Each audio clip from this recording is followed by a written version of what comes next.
In 2015, Montana lawmakers approved Medicaid expansion coverage, and this is set to expire this year. Multiple proposals are on the table for legislators and the governor's consideration this session.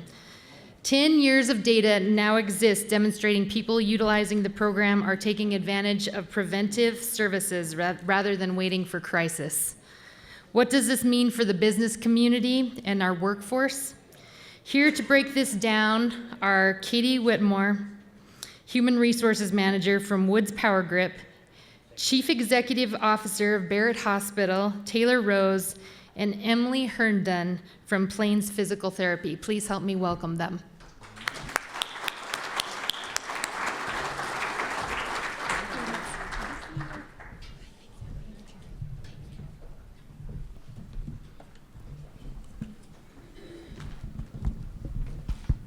All right, check. All right, thanks for having us up here this afternoon to talk with you all about this really hot topic that's coming up in this year's legislative session. Preserving the status quo of Medicaid expansion is going to be taking up a lot of oxygen in the room this session. I think we all are aware of that.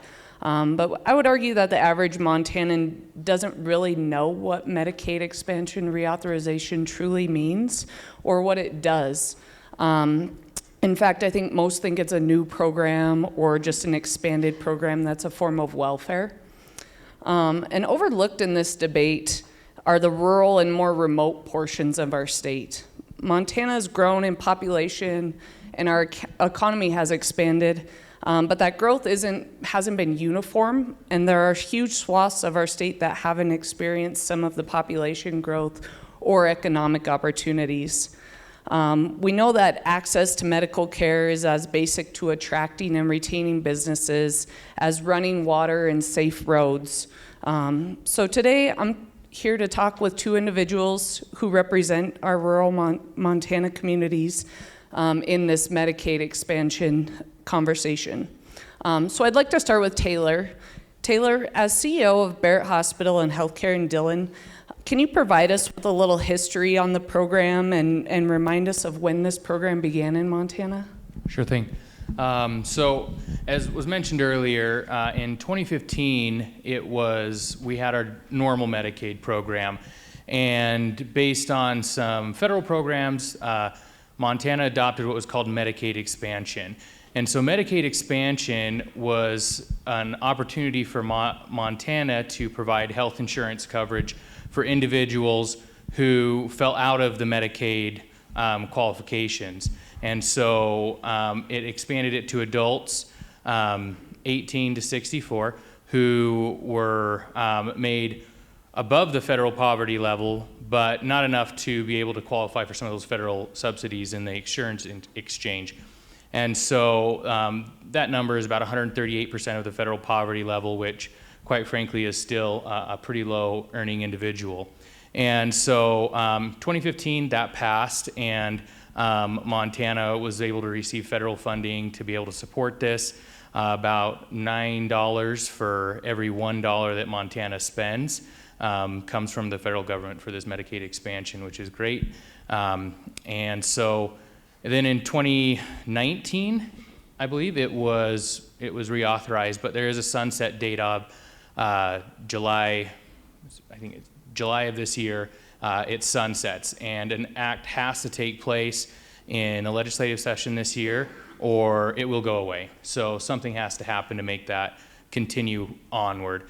So this is not expanding what we currently have. The expansion took place in 2015, and that's why it's called Medicaid expansion. It is just, as you mentioned, a continuation of the program that we have, hopefully removing the sunset for a program that's been proven over the last 8 years to work and provide benefit to the state. Thanks, Taylor. Can you talk to us a little bit about how critical this is for rural hospitals like yours? Yeah, quite frankly, it's been a huge benefit to us. When I had our finance team look at the impact of Medicaid expansion, one of the things that I noticed was the decrease in patients that were receiving care and had bad debt and write-offs. And so the patients were now being covered, being able to come in, see their doctor, and receive care. But also some of the financial mechanisms at place in this have made it so we've been able to build sustainable services through our community and add additional services that we would not have been able to. And so, you know, if this program goes away over the last 8 years, all of that work that we've done to build these services in a rural hospital are at risk. And there are smaller hospitals. We're very lucky in Dillon with our hospital, but there are smaller hospitals across the state where they may not just be at risk of closing services, they just may be at risk of not being sustainable anymore because some of these programs go away. So, yeah. Great. And can you talk to us too, maybe elaborate a little bit on what some of those services are that you've been able to add or enhance due to the Medicaid expansion? Sure. Top of mind right now comes to, we just started a oncology and cancer infusion service in Dillon. And that is a service that is, it's mission focused. We're not, you know, we run the numbers, we look at it, and it's not going to be making us money hand over foot. It's probably going to lose us a little bit of money, but providing oncology infusions to patients in Dillon, where if they didn't get them in Dillon, they'd have to drive 2 hours over to Bozeman to get these services. And so what we're able to do is provide those services in Dillon. And if you think of a patient receiving chemotherapy, driving 2 hours in a car, I mean, I have a friend who was doing that, and it's every 30 minutes you're pulling over the side of the road throwing up kind of type thing as you go over and get these infusions 2-3 times a week. And so being able to offer that service in Dillon is a very mission-based program for us. That just started, but it's based on the financial situation of the hospital right now, knowing that we can sustain a little bit of the loss in a program like this. But if we have our financial structure change and our reimbursement structure change, we need to evaluate that. There's other services, you know, that we've brought in over the last few years. We've bolstered our orthopedics, our general surgery. We've started urology and other programs in Dillon to help provide these services. But if, you know, this type of program goes away, we're really going to have to look at, are we able to sustain those? And quite frankly, one of the biggest populations and the biggest payer of payments that we get from Medicaid is for deliveries and you know, mother-baby kind of type services. And throughout the U.S., you're seeing what people are calling maternity deserts, where people are not able to get maternity care. It's probably the #1 service being taken away in hospitals, and rural hospitals are most at risk because it is the hardest service to maintain. We can currently offer it at our hospital. It's probably one of the most expensive services that we offer, and that would probably, you would see multiple maternity deserts creep up across the state of Montana if we were to lose Medicaid expansion. And when you lose the ability to deliver babies, to be able to bring young families into these small communities, you got to think about what that looks like for your workforce. And as you're trying to grow your businesses, and they come in and they say, well, you know, we're a young family, we're looking to grow, I like the job, but well, where's my wife going to deliver a baby, or where am I going to deliver a baby kind of type thing? Oh, I got to drive 2 hours or more to do that. That's a big deterrent to being able to build businesses in the community. So. Definitely, yeah. Great points there, Taylor. Emily, I'm going to jump over to you now. You're a physical therapist and an entrepreneur, and you've started several businesses over in Plains. Tell us briefly about your practice and the business you've started related to your practice. Yeah, hi, I'm Emily Herndon. I own 3 businesses. I started Plains Physical Therapy in 2008. I employ 7 physical therapists, including myself, 1 occupational therapist. In 2024, we served 700 patients in Plains. These are patients that come to us with pain. This is patients that come to us as workers that want to get back to living. They want to move. They live in Montana because they want to be active. They want to pick up their grandkids. That's the patients we serve. Out of need, I developed a second business, and it's WHP Administration. It does a number of different things. It's everything from my cleaning crew to my scheduling, but it also does a medical in-house billing, and I actually resource my medical billers out to other small clinics like mine to teach their own employees how to bill also. Because once we start using major companies, they start jacking the price up pretty quickly. So, and it also, the nice thing is I get to keep people in-house in my town, and that company currently has about 15 employees, everything from minimum wage up to $18 an hour. And then my third company is WHP Properties. It's a property management. I'm the only owner and sole employee. So those are my three. Great, thank you. Now, can you tell us a little bit more just about the Plains area and who you see utilizing the Medicaid expansion program in your area? Who are the employers in the area who, people may be getting insurance through or may not be getting insurance through? And tell us about the average kind of salary income in that area. Yeah, Plains, Montana, if you guys don't know where that's at, it's about 75 miles northwest of Missoula, 75 miles southwest of Kalispell. It's a town of about 1,200 people. The county itself runs from the Idaho border about 100 miles, give or take, west. And that serves about 13,000 people. And Plains itself it's a poor county. And Plains is an example of that. 70% of the household incomes make $50,000 or less. It is what it is. But we do have employers in there, but our largest employers, there's no major corporations. Your largest employers are Clark Fork Valley Hospital. We've got Plains School District. We have government jobs. And then Quinn's Hot Springs is probably one of the more recognizable ones.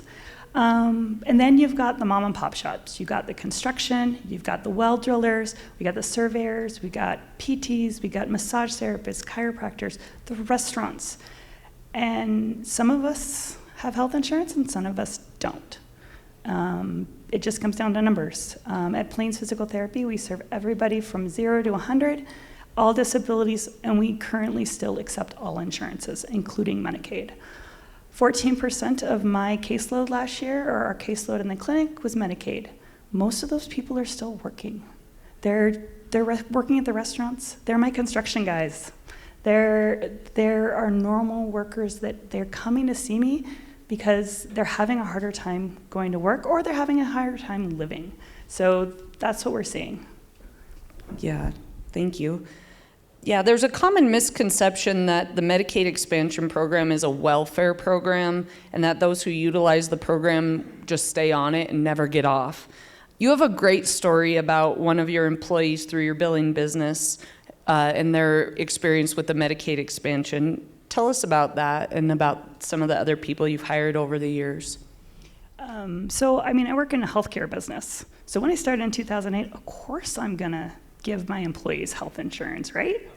Of course, right? I'm gonna do this.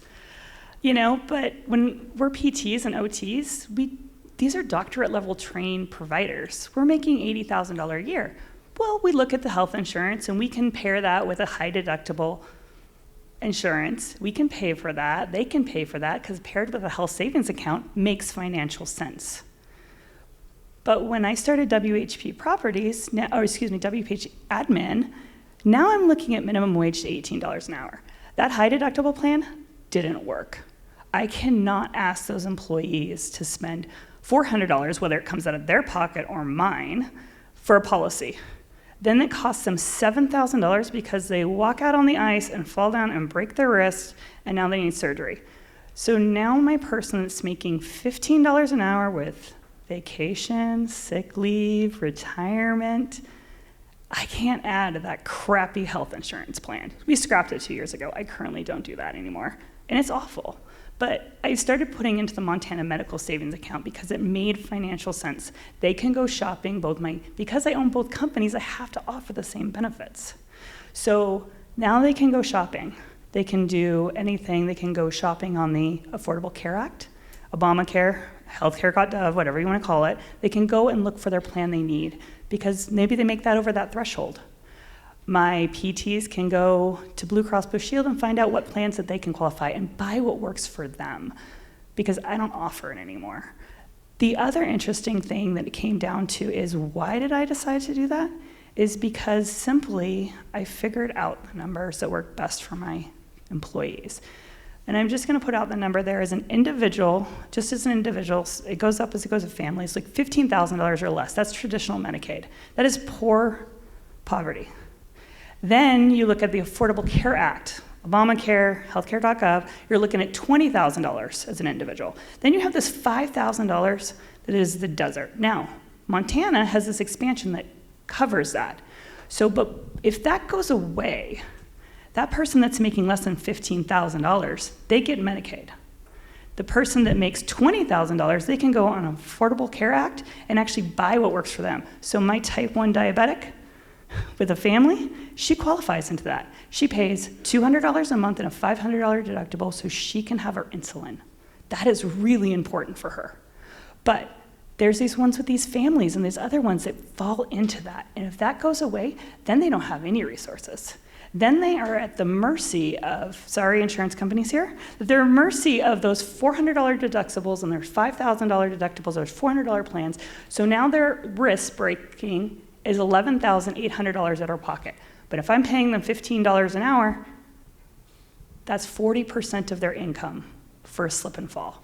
And I couldn't do that anymore. So that's my worry. So WHP administration has 3 employees currently on Medicaid expansion. The first one is a single mother of 2 children. Father hasn't been in the picture for years, and she is just making it work. And she's lovely, and she's a great employee. But those kids get sick, and they end up in the hospital, and they break things. So that's number 1. My second one is Cindy. She's single. She's the primary caretaker of her dad. So she makes sure she works 4 days a week with a flexible employee like me, so she can make sure she can get him to his doctor's appointments, because that's important. But Amber is my favorite. Okay, business owners, we all have our favorite employees, and Amber is my absolute favorite. So do you mind if I tell? Yes. Okay. Okay, so Amber, I met Amber actually as a patient, so she gave me permission to tell her story. I met her as a patient. She's 25 years old, and she's working at a grocery store. And she comes into my office, and she's hurting, and she is struggling. Her neck hurts, her back hurts, her shoulders hurt, her knees hurt. She is a wife and a mother of 3 children. When I met her, she's 25 years old, she has a 10-year-old, she's a 7-year-old, and she's a 5-year-old. So do the math, yeah, she's 15. 15 when she had her first one. She dropped out of high school to take care of him. No family support. She met her husband while she was pregnant, so they went on to have 2 beautiful children. Then he was in a construction accident and unable to work. So now she's a checker trying to make ends meet. So she's coming to me because she wants to keep her job. And what I saw though was this beautiful, amazing woman. I didn't see this high school dropout that was a teenage mom that struggled. I saw someone trying to better her life for her family and loved her town, because not only did she love her family that she's trying to support, but she was a Sunday school teacher.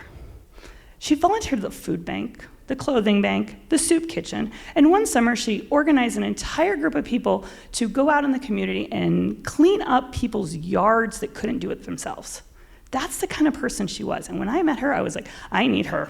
I want her in the business. This is the unicorn employee that I want. And I was so excited. So one day, when I knew I had an opening, I called her and I was like, Amber, I'd like to hire you. She's like, I don't have any skills. What am I gonna go do? And I'm like, oh girl, you'll be fine. You know how to use a smartphone and you're great with people. I don't even know how to turn the computer. You know how to use a smartphone. You'll be fine.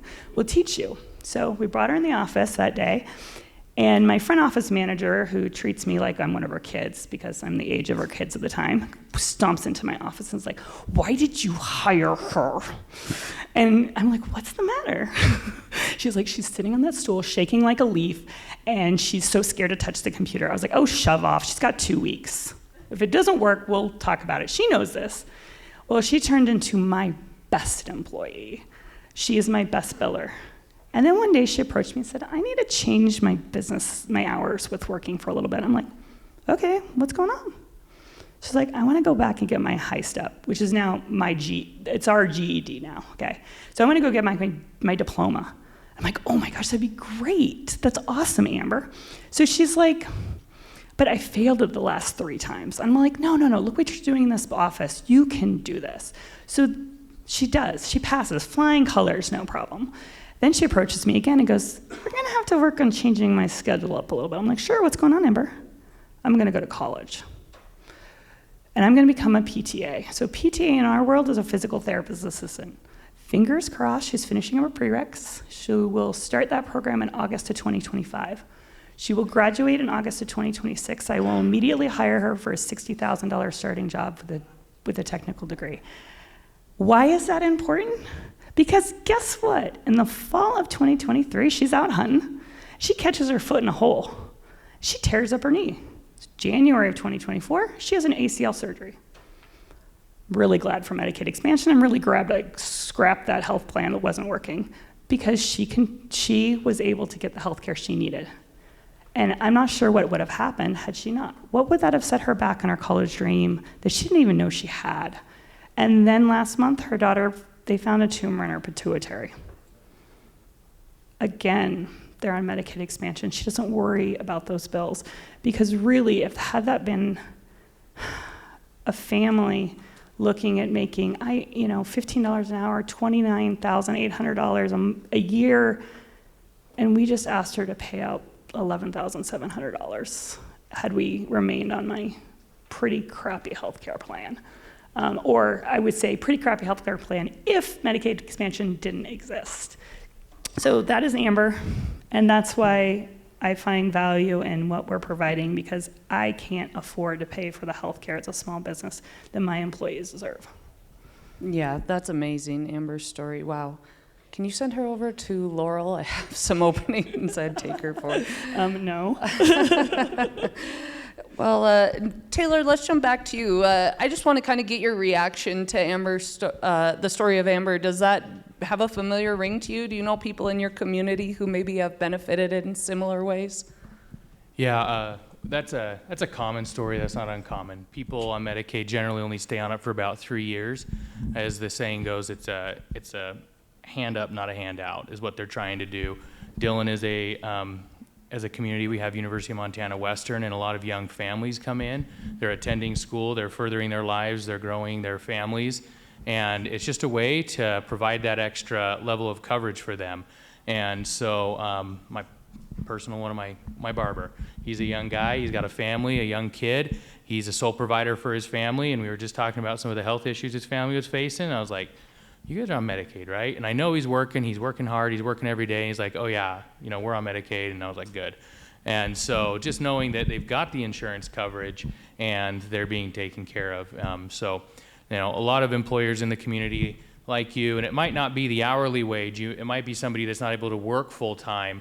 It might be a part-time employee because they're taking care of their family members. They're taking care of their kids. They just can't physically work 40 hours a week. That puts them in that donut hole area where they just can't quite find the insurance coverage they need. So it's a pretty common story and one that you'd probably see in every single one of your communities. Great, yeah, for sure. I think I'm getting the signal from Candace here, but we might have time for a question or two, if there are any. That's fantastic.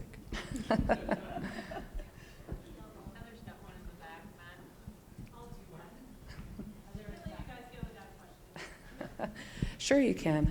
So I'm loud. I'll start, Charles.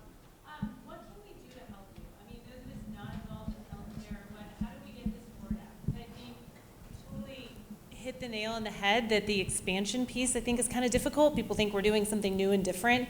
And I guess, again, for just everyday employers and everyday people, how can we help you get the message across? I mean, we're operating in rural counties. We have rural hospitals. We have to have those hospitals or our communities will die. I mean, we have to, just like you said, hitting on the labor and delivery work. And I think in our healthcare plan, we are self-insured up to a pretty high number. So we actually see how much stuff costs. And it's just heartbreaking. I mean, for me, I'm a mom of twins, and I had a very normal, healthy twin delivery, and it was $60,000, right? So nothing exceptional. Babies did great, went straight home.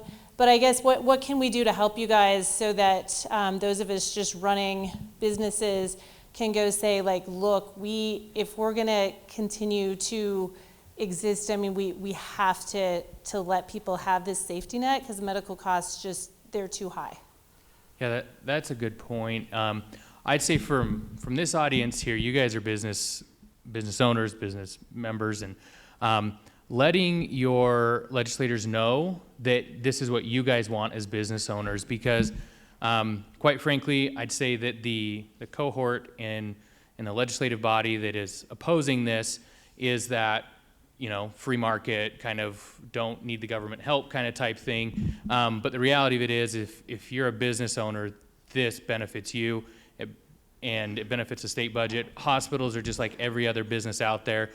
Most hospitals in this state are non-for-profit, meaning that we are not here to make money. However, we have to make money if we are to stay in business, but our margins are very razor thin. Only 2-3% is a good year for us personally. And then you have to reinvest in capital. And so really, like, we're not here to make money. And so when you have patients that are coming in and not being able to pay for care, if anybody walks into your business and takes something and walks out, it's pretty much the same thing without paying. You have to make up for that in some way, shape, or form. We have to make up with that by raising the cost, which gets passed on to generally our charges, which go to patients that do have insurance and the insurance providers that raise your insurance premium rates. It all trickles down one way or another. So just helping them understand that this is critical. And to your point, having these hospitals in rural communities is critical.